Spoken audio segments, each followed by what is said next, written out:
मराठा आरक्षण का मामला महाराष्ट्र में तूल पकड़ता जा रहा है।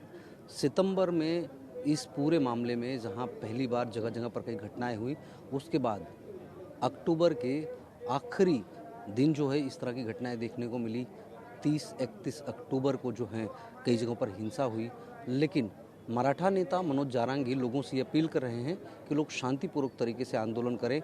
साथ ही उनका यह भी कहना है कि कुछ लोग ऐसे हैं जो इस आंदोलन को बदनाम करना चाहते हैं। हम मनोज जारांगी से बात करेंगे। मनोज जी, सबसे पहले जो घटनाएं हुई बीड़ में खास तौर पर उसको लेकर जानना चाहता हूँ। क्या वाकई में मराठा लोग ही हैं जो इस तरह का हिंसक आंदोलन कर रहे हैं, या फिर इसके पीछे कोई और लोग हैं जो इस आंदोलन को कैप्चर करने की कोशिश कर रहे हैं? ये मराठा शांति से महाराष्ट्र में आंदोलन कर रहा है। अब धीरे धीरे पूरे भारत के मराठी इकट्ठा होकर हमारे काम को पाठिंबा दे रहे हैं। वो लोग क्या कर रहे हैं, ये शांति का आंदोलन है। ये शांति का युद्ध रुक नहीं रहा है, इसलिए कोई तभी जानबूझ के उसको गालबोट लगाता है हमारे आंदोलन को, क्योंकि शांति का आंदोलन ये हम कर रहे हैं उनको अच्छा नहीं लगता। लेकिन उन्होंने कुछ भी किया तभी हम रुकने वाले नहीं। क्या आप इस तरह की घटनाओं का समर्थन करते हैं कि किसी का घर जलाना, कहीं तोड़फोड़ करना, किसी को मारना पीटना? नहीं, समर्थन तो हम उग्र आंदोलन का पहले से नहीं करते और करेंगे भी नहीं। पुलिस लेकिन पुलिस हमारे कह रही है कुछ लोग सीसीटीवी कैप्चर हुए हैं, कुछ अभी भी जो है पहचान नहीं हुई है, लेकिन कुछ बाहरी लोग भी हो सकते हैं। आपका क्या कहना है कि जो लोग सीसीटीवी फुटेज में कैप्चर हुए हैं वो समर्थक के तौर पर हैं, तो क्या कहना है, वो कहाँ से आ रहे हैं? नहीं नहीं, वो वहाँ से जाते आते होंगे। ये सरकार के लोग क्या कर रहे हैं कि हमने जिसने जिसने आंदोलन खड़ा किया है उनको पकड़ रहे हैं, जो उधरे कर रहा है उनको नहीं पकड़ रहे हैं, इनको पकड़ रहे हैं जाते आते आने वाले को, क्योंकि उन पर उसके रोष निकाल रहे हैं। वो शांति से बैठे वाले शांति से बैठेंगे मराठी, वो ऐसा बोल के पकड़ते। लेकिन हम रुकने वाले नहीं है। हम रिजर्वेशन लेंगे पूरे महाराष्ट्र के मराठों को, रुकेंगे नहीं। कितने दिन आप अन्याय करोगे मराठी के ऊपर? मराठी आप रुकने वाले नहीं है। एक विषय ये बताइए कि सरकार ने आपको आश्वासन दिया था, शिंदे ने दशहरा के दिन कसम भी खाई, आप भी मुंबई गए थे। मसला कहाँ बिगड़ रहा है, दिक्कत कहाँ आ रही, किस वजह से आरक्षण नहीं मिल पा रहा, आपको क्या लगता है? ये तो हम सरकार को पूछ रहे हैं। हम तो पहले से ओबीसी में है। हमारा एक मराठा भाई कुणबी बोल के ओबीसी आरक्षण में है। व्यवसाय के आधार पर जाति निर्माण होया है, उस जाति से ही रिजर्वेशन दे चुके हैं सबको, तो फिर हमको क्यों नहीं? हमारा तो एक मराठा भाई ओबीसी में है। तो आप क्या चाहते हैं कि जो सारे मराठा हैं उनको ओबीसी में ले लिया जाए, उनको कुणबी में ले लिया जाए? क्यों नहीं लिया जाए? हम तो एक ही भाई है ना। तुम है और तुम्हारा भाई नहीं है, ये कैसा कायदा है ऐसा? हम तो दोनों ही है ना, तो फिर क्यों हमारे भाई क्यों नहीं?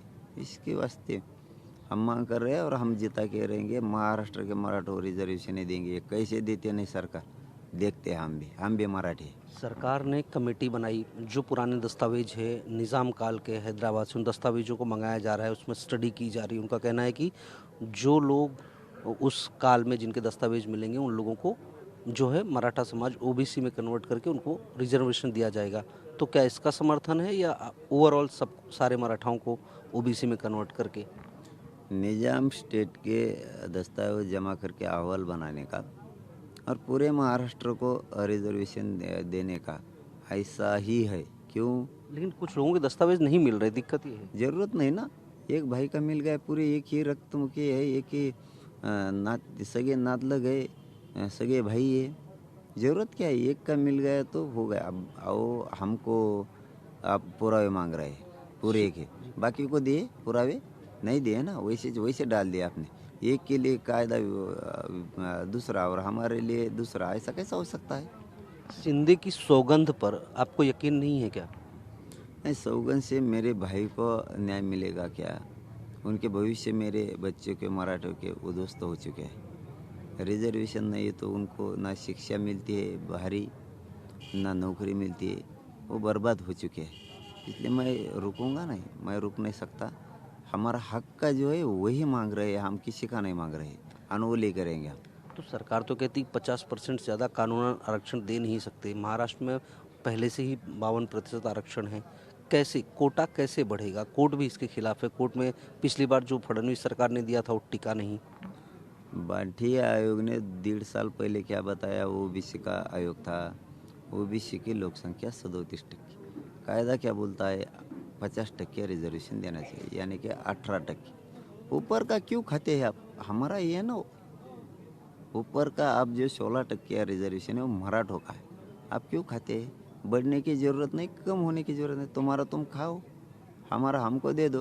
और आप कैसे नहीं देते हम देखेंगे। लेकिन जिसका कम करेंगे वो समाज कल आंदोलन पे बैठा। और कम नहीं हो सकता, बोला ना मैं। बाठी आयोग ओबीसी का है, हमारा नहीं है। मंडल कमीशन ओबीसी का है, हमारा नहीं। मंडल कमीशन ने 90 को क्या बोला? 14% रिजर्वेशन। 94 में 30% कैसा हो गया वो? कौन जवाब देगा इसका?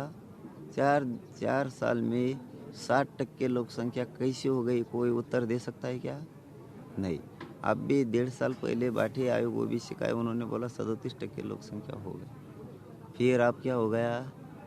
क्यों आपने 37% को 32% रिजर्वेशन? 100%?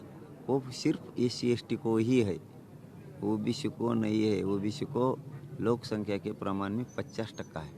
आपको सरकार के नियत में खोट लगती है या फिर आपको लगता है कि वाकई में कानूनी अड़चन है? नहीं, कानूनी अड़चन नहीं, इनकी नीयत में खोट है और उनकी नीयत हम साफ करेंगे, हम लड़ेंगे।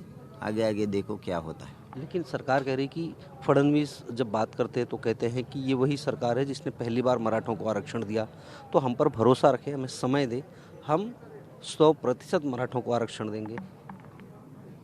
वो 50% के ऊपर वाला टिकता नहीं है, वो क्यों दे रहे हैं आप?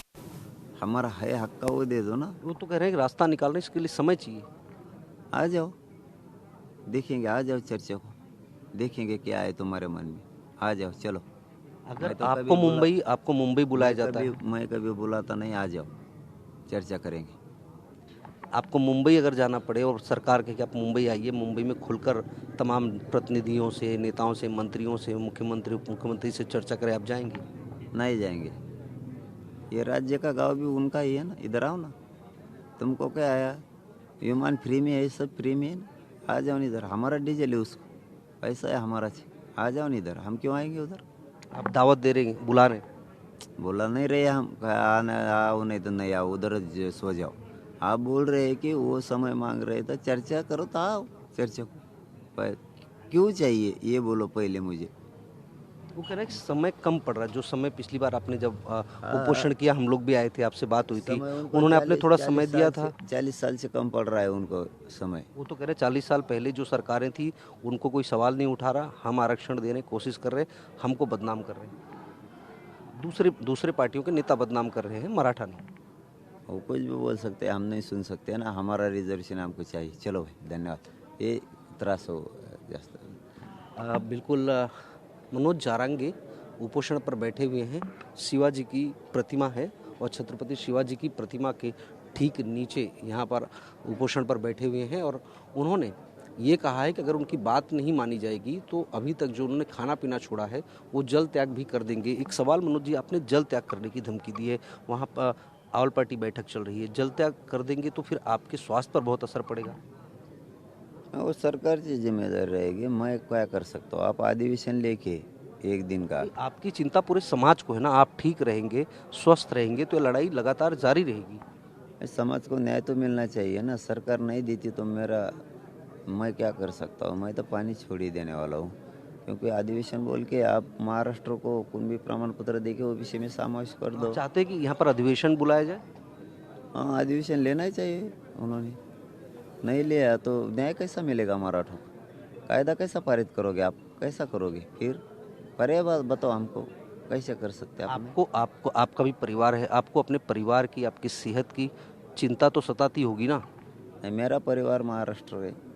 मैं मेरे परिवार को प्रथम प्राधान्य नहीं देता, पहले समाज को। धन्यवाद। धन्यवाद। देखिए किस तरह से मनोज जारांगे साफ तौर पे कह रहे हैं कि आने वाले दिनों में वो जल त्याग भी कर देंगे और इसकी जिम्मेदारी सरकार की होगी अगर कुछ भी घटना घटती है। इसलिए वो साफ तौर पर ये कह रहे हैं कि सरकार के प्रतिनिधि आए, वो जालना आए, अंतर वाली सराठी आए, यहाँ पर उनसे चर्चा करें और इस पूरे मसले का हल निकालें। वो इसके लिए राजी हैं। हालांकि मनोज जारांगे साफ तौर पे कह रहे हैं कि मुंबई जाने को तैयार नहीं है।